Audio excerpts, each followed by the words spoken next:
Hello students, problem number 53, hidden goodwill. David and Bimal are partners sharing profit and loss in 3:2. Their balance sheet on 31st March 2018 was as follows. Liability side है जी, journal reserves given है, creditor given है, दोनों partner की capital given है। Asset side cash stock debtors तो provision less की हुई है, building furniture. They admitted Chandar as a new partner. The new profit sharing ratio becomes 5:3:2. Old ratio given है, new ratio given है। Sacrifice calculate करेंगे। Chandar introduced a capital of 16,000. New partner the capital 16,000. Chandar was unable to bring any cash for goodwill, and so it was decided to value the goodwill on the basis of his share in profit and the capital contributed by him. It is called hidden goodwill. ठीक है, जिथे goodwill दिती ना हो but आप फिर भी वो वैल्यू कैलकुलेट करनी है on the basis of new partners goodwill. Following revaluations were made at the time of Chander's admission. Stock had been over valued by 750 and furniture by 500। ये रिवैल्यूएशन एंट्रीज है। स्टॉक और furniture क्या होए हुए हैं, over value मीनस उन्होंने value ज़्यादा show की हुई है, तो आप उन्होंने डिक्रीज़ करना है। ठीक है, तो रीवैल्यूएशन अकाउंट आप पहला प्रिपेयर कराया होया। रीवैल्यूएशन अकाउंट दे विच स्टॉक और फर्नीचर ਨੂੰ डिक्रीज़ करता, 2 स्टॉक ਤੇ 2 फर्नीचर।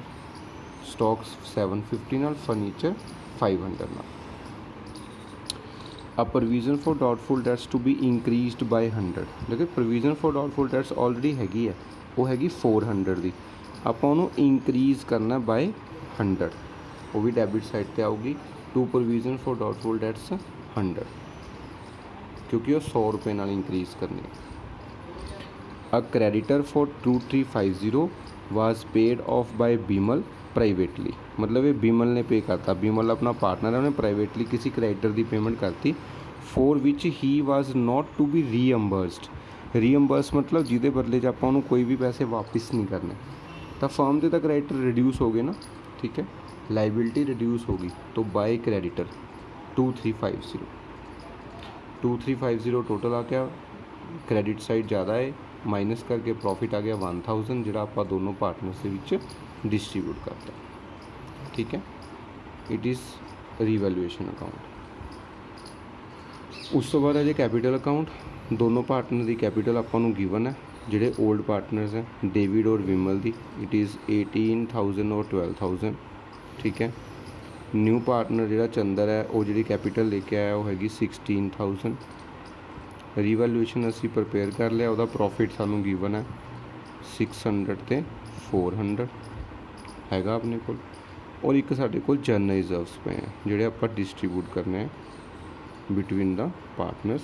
ये है 3000 दे, आप ओल्ड रेशो च डिस्ट्रीब्यूट कर देने 1600 और 1200। हूँ रह गई जाए गुडविल। ठीक है, गुडविल तो पहला आप गेन और सैक्रीफाइस पता कर लिए। अपने को ओल्ड रेशो गिवन है, ओल्ड रेशो हैगी है डेविड और बिमल दी 3:2। न्यू रेशो भी गिवन है ना। न्यू रेशो हैगी है डेविड बिमल और चंदर 5:3:2। इतों आ जाऊगा सैक्रीफाइस। सैक्रीफाइस का formula old share minus new share.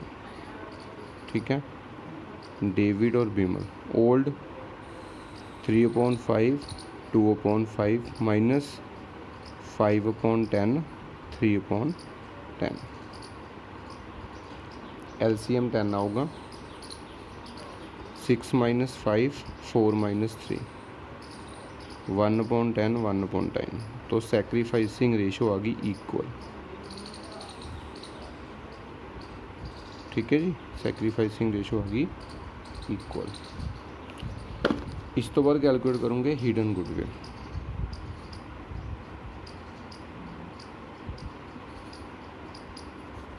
Hidden goodwill का की फॉर्मूला है, पहला न्यू पार्टनर की कैपिटल सी दी कैपिटल जी की हैगी 16,000, फिर न्यू पार्टनर का share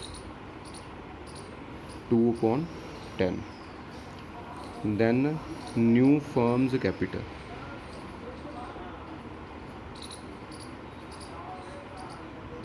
based on C's capital 16,000 into 10/2 16,000 into 10/2 it will be 80,000। ठीक है जी। इस चो लैस कर देना capital of all the 3 partners. Capital of David, Bimal, Chander 18,000, 12,000 और 16,000। ठीक है, 18,000, 12,000 और 16,000।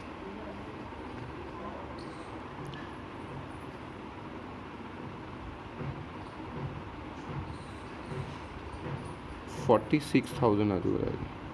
ठीक है, जो बैलेंस आऊगा वो 34,000 आ जाएगा। ਉਹਦੇ ਚੋਂ ਆਪਾਂ ਨੇ ਲੈਸ ਕਰ ਦੇਣਾ ਰੀਵੈਲੂਏਸ਼ਨ ਪ੍ਰੋਫਿਟ। रीवैल्यूएशन प्रॉफिट वो सीगा 1000, वो आ जाऊगा 33,000। ठीक है, उस चो लैस कर देना आप जनरल रिजर्व्स। वो सीगे 3,000। ठीक है, जो बचूगा उन्होंने कहोगे फर्म्स हिडन गुडविल।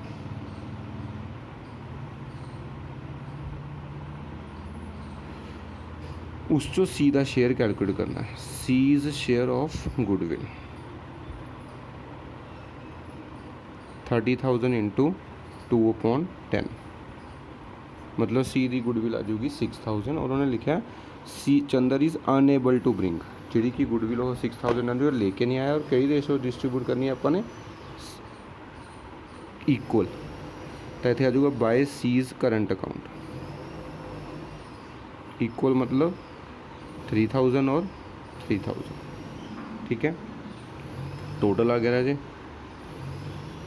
23,400, 16,600 और 16,000। यही इधर आ जाएगा। 2 बैलेंस कैरी डाउन क्योंकि डेबिट साइड पे कोई आइटम ही नहीं हैगी। ठीक है, 16,000। No balance sheet sundry creditors सीधे सीगे वो 2350 नाल रिड्यूस होए हैं। ठीक है, तो आ जाएंगे 79650 लैस करके ते आ जाएगी कैपिटल पार्टनर्स दी डेविड, बिमल, चंदर 23400, 16600, 16,000। ये आ जाएगा टोटल है जी 56,000 और लाइबिलिटी साइड का टोटल आ जाएगा 135,650। एसेट साइड पे आ जाओ, कैश आऊगा 32,000 plus 16,000। Capital brought by Chander 48,000 आ जाएगा।